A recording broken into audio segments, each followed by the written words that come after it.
Hi, everybody. This is David Nevins for Citybiz List, and welcome to our program today. And our special guest, I'm thrilled to have her as our guest today, is Brooke Lierman, Comptroller of the State of Maryland. Brooke, thank you so much for joining us today. It's a pleasure to join you. Thanks for having me. It's indeed our pleasure. Thank you for your time.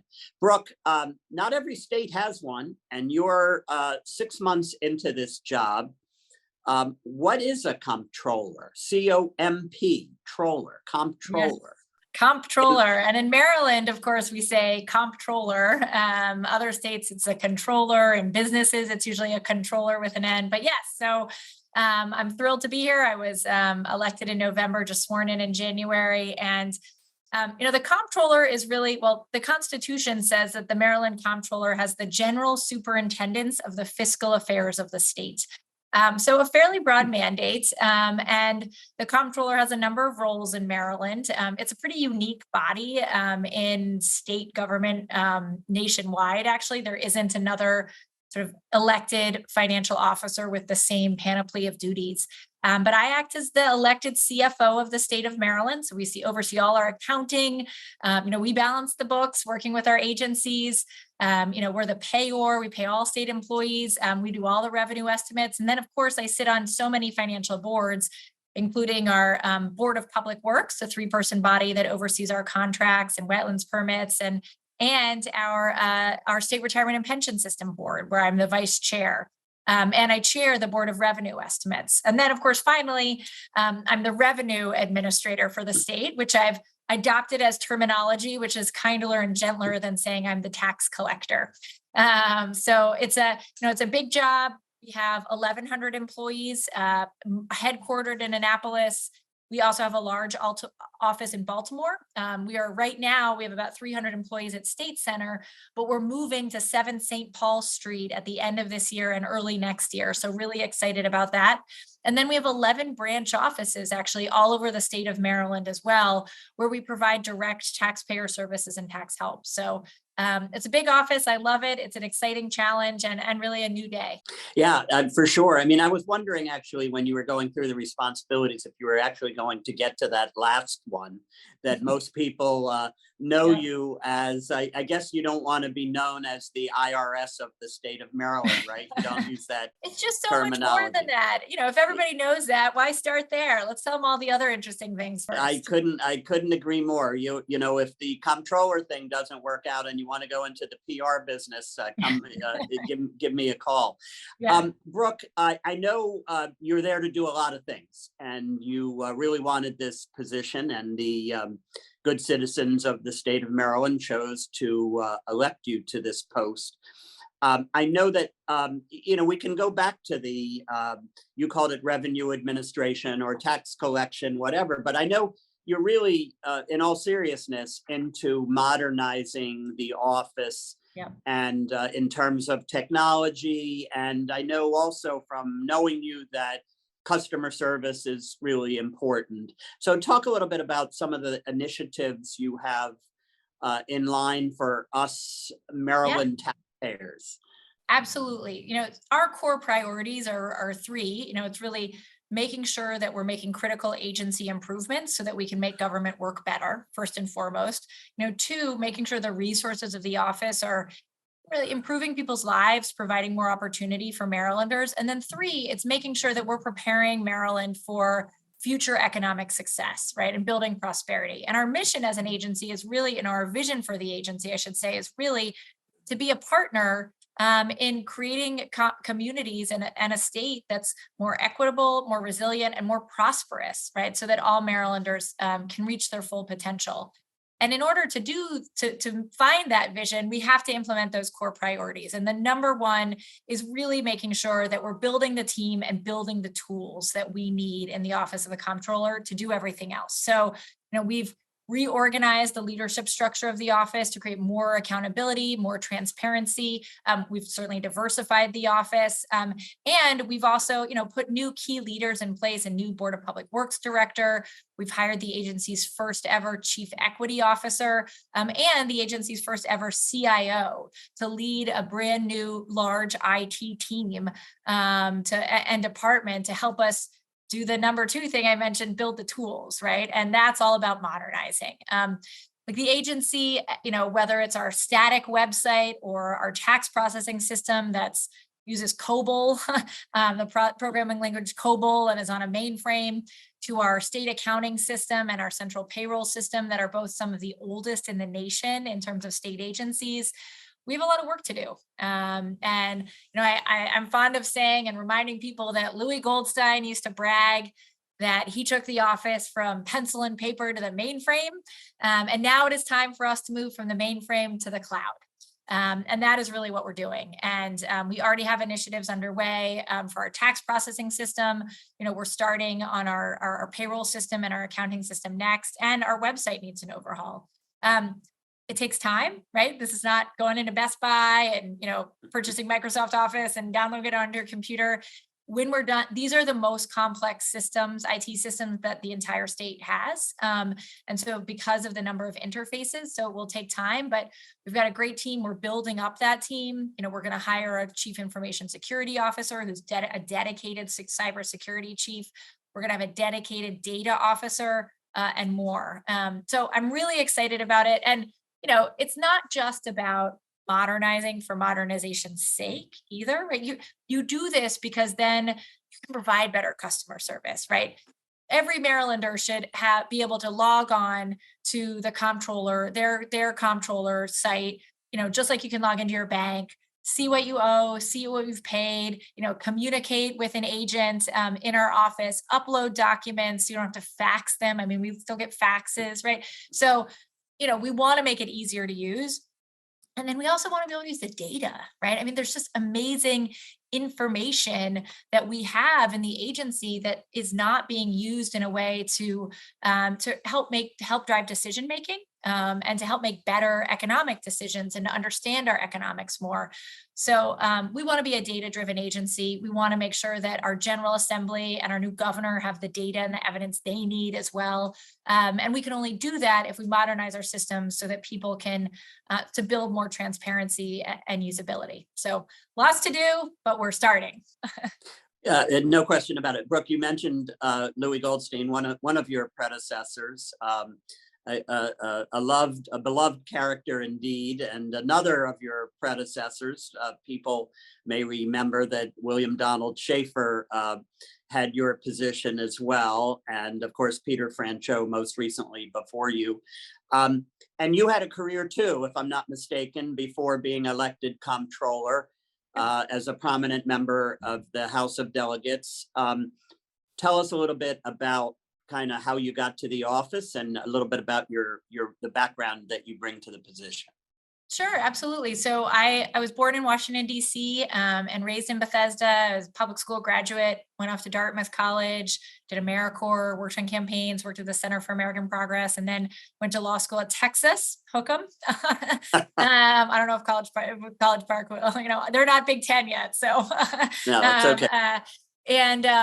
And then I found my way to Baltimore for a federal clerkship. And so I'm trained as I'm a civil rights and disability rights litigator, and worked as a lawyer doing, national cases, Maryland cases for many years. But when I moved to Baltimore, I really, I tried to take the bus and the bus wouldn't come. And I was really frustrated about it. And I started, doing a lot of greening work in my neighborhood, really understanding the school system better and the school formula that led to, the challenges that Baltimore City schools faces, and just really started digging in more, and eventually decided that I wanted to do even more, and threw my hat in the ring for state delegate and knocked on 14,000 doors. And, for District 46 was the top vote getter when the first election that I ran in 2014. And then had the honor of serving for 8 years in the House, which was an amazing experience. And I learned so much about the state. I think that's one of the things they don't tell you when you become a legislator. I learned so much about Maryland from all my colleagues, right? And I was elected as part of the biggest class in over 100 years. And so I had all these new colleagues who I could learn from, whether it was, Johnny Mouts in Easton and Carl Anderton on the shore, or, Mark Corman in Montgomery County, and Shelley. And then we had, Jazz Lewis and Janelle Wilkins and all these, David Moon, all these amazing people who joined similar times. And I was able to learn so much from them.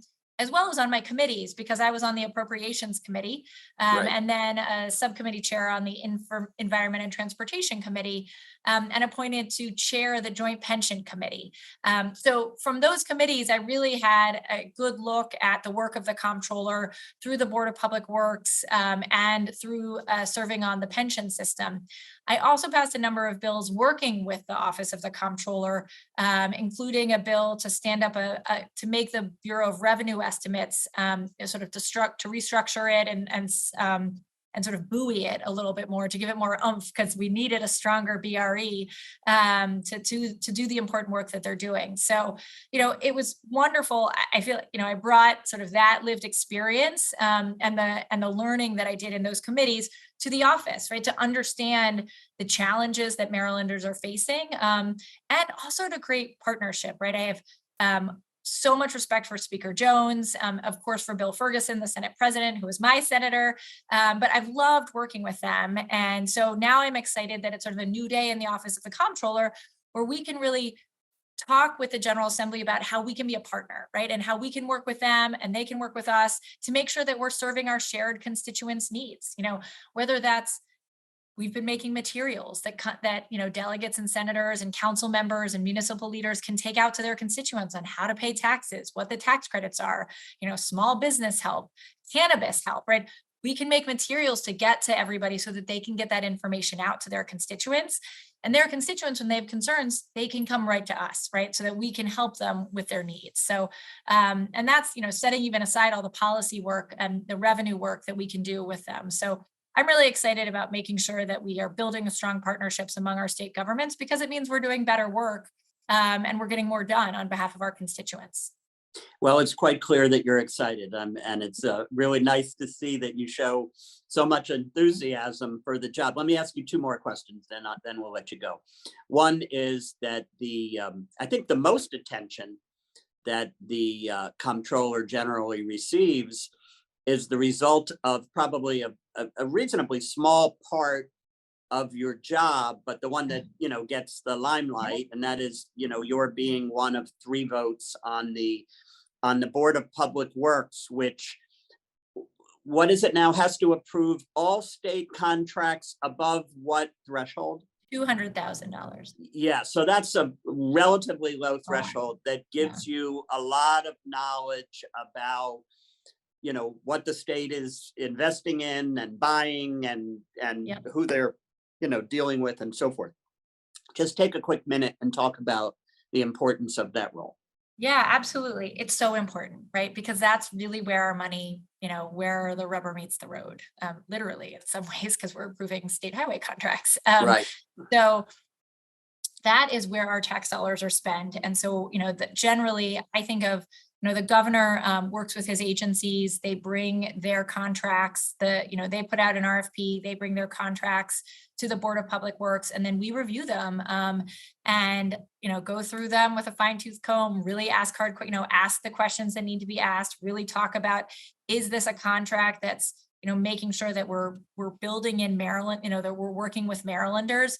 One of the challenges, and the governor and the treasurer and I are all concerned about this and are really focusing on it, is that we as a state, even though we created the first minority business enterprise program, we never meet our goals. So in fact, we've gone backwards over the past few years. So our goal is 29%, and we never reach that. And so we're really focused on, and I know the governor and the treasurer as well, on making sure that we're both working with MBEs, our minority business enterprises, so that they will get certified, but then also working with our agencies to make sure that they're doing the work, to work with our contractors to find those MBEs, and work closely with them.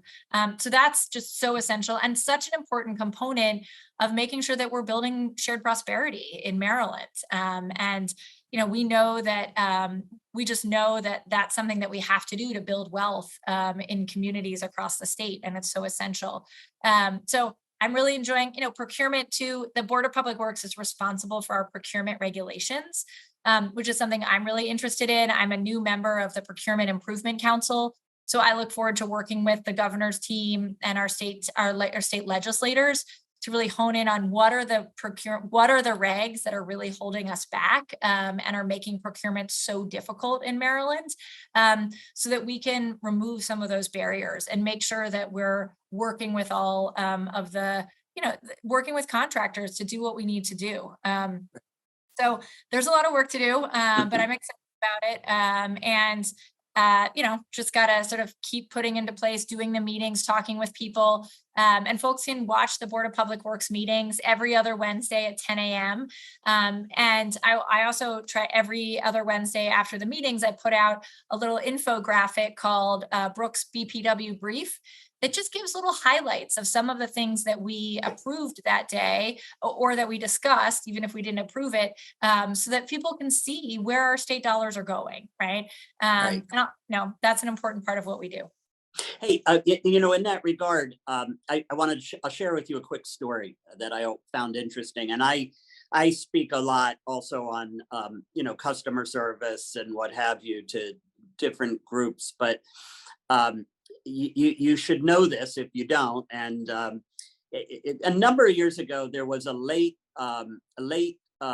spring storm that hit Ocean City, Maryland. Mm-hmm. And it destroyed much of the boardwalk. Mm-hmm. And so the mayor came up with, and it was really questionable as to whether the boardwalk would be rebuilt in time for, Memorial Day. And the mayor came up with a very clever idea. So we had two finalists who were bidding for the work. And, I think we are all so frustrated, right? You drive on highways and it's a beautiful sunny day and you don't see anybody out there, working on that particular day. And so I know you're really into, creative procurement and what have you. So in any event, the mayor gave each company the contract, but required them to start at different ends of the boardwalk. And so whoever wanted the most work had to work the hardest, the fastest. And one company ended up doing about 2/3 of the boardwalk, and the other company about 1/3 of the boardwalk, but the boardwalk got rebuilt in record time. Yeah. So listen, I don't know anything about procurement, but I'll just tell you that story for you to remember it as you're looking at. But I think that speaks to the need to be creative sometimes in how we're thinking about procurement and the work that we're doing. And, making sure that our state procurement laws, while respecting transparency, accountability, and not giving people an unfair advantage, also allow for creativity and thinking like that. Yeah. So I love that. That's great. Yeah. So last question, Brooke, revenue estimates. So how's the state of Maryland doing? Here we sit around the beginning of the 23-24 new fiscal year. How did we do? How are we going to do next year? Yep. Great question. So we did reduce our estimates at our March revenue estimates hearing from what it had been in December. So we still believe there will be positive growth. It will just be lower than we thought it was. But I think the real story is that we're in uncharted territory. Everybody, I think for 2 years now, people have said a recession is coming. And it's just because people don't know. We have not been in a situation where we have had the amount of federal spending that we saw during the pandemic, and then had a global war, a war, supply chain issues, inflation, all affecting us at once. So in order to better understand the economy and how Maryland's economy is doing, we've actually embarked on something new. We are taking a note from the Fed and getting out of the building. So our board, our Bureau of Revenue Estimates, and our Deputy Comptroller for Policy, Public Works, and Investments have actually started holding roundtable discussions with business leaders and different industry sector leaders around the state to hear from them, like, who are they hiring? Where are the challenges? Where's the growth? Is Silicon Valley Bank, or any of the bank issues still prevalent and hurting them? What have they been spending versus what they spent 10 years ago? What are wages and salaries looking like? So we're getting out to get more data and information so that we can put together a report on how the economy is doing in Maryland, so that people can better understand. Because what we're really trying to figure out is what our new walking speed is. after the pandemic, we were running through the pandemic with all of the spending and all the federal dollars. Like now we're slowing down to a walking speed, but the question is like, what is that walking speed? And we don't know yet. What's the new normal, right? We What's do the new not normal? know. We don't know. And so many structural things have changed. We have an older population and a more quickly aging population than our peer states around us. We lost 100,000 women. 100,000 women left the workforce during COVID and have not come back in Maryland. And many of those women have started their own small businesses. So we need them to succeed so they can hire people, but they don't show up in the withholding tax payments anymore like they used to. So our economy has shifted, it's changed, and we need to have a better understanding of why and in what way. And so that's one of the things that we're really focused on doing. We expect to release the report before the end of the year, and I'm excited to see it come together and to get feedback on it from people about, what was helpful, what wasn't, what we can do differently next time, but it will really inform us moving forward. Brooke, thank you for your time. How does one of your constituents reach you or your office? It's a great question. You can always reach out to us at Comptroller at marylandtaxes.gov or Brooke at marylandtaxes.gov. I'll also put a plug in for just a couple things. We passed legislation to create a legal services division, an Office of Legal Division in the Office of the Comptroller to do private letter rulings. So we're one of the few states right now that does not offer this to businesses and taxpayers. And so we are going to start offering it, and we'll be releasing the regulations on how we'll do those private letter rulings later this summer. And I just encourage members, if you're interested, reach out to us. We're happy to share them with you. They'll be publicly posted if you have any comments. But the purpose of that is really to help businesses and to help taxpayers. If you have a complicated fact situation, we want you to be able to come to us and ask us how your fact situation fits into Maryland tax law so that you can get an answer that you can rely on that and you have business certainty. So that's just one of the ways that we're trying to make sure that and it won't cost you anything, it's free. And then you'll be able to rely on it moving forward. So that's just one of the ways that we're really trying to make sure that businesses can work with us well and get the support that they need. So please reach out anytime. The website is marylandtaxes.gov. We will be updating it. It's just going to take a little bit, but there's a lot of information on there. Anybody interested in cannabis, we have some cannabis information up now as well, since all that goes into effect on July 1st, and we're charged with administering the sales tax for it. So, but excited to be in this job. There's a lot of work to do, and we're already jumping in. Thank you so much, Brooke Lierman, for your time. Brooke is the relatively new, elected last November, Comptroller of the state of Maryland. Brooke, again, thank you for being with us. Thank you so much. Much appreciation. This is David Nevins for Citybiz List. Thank you for joining us today.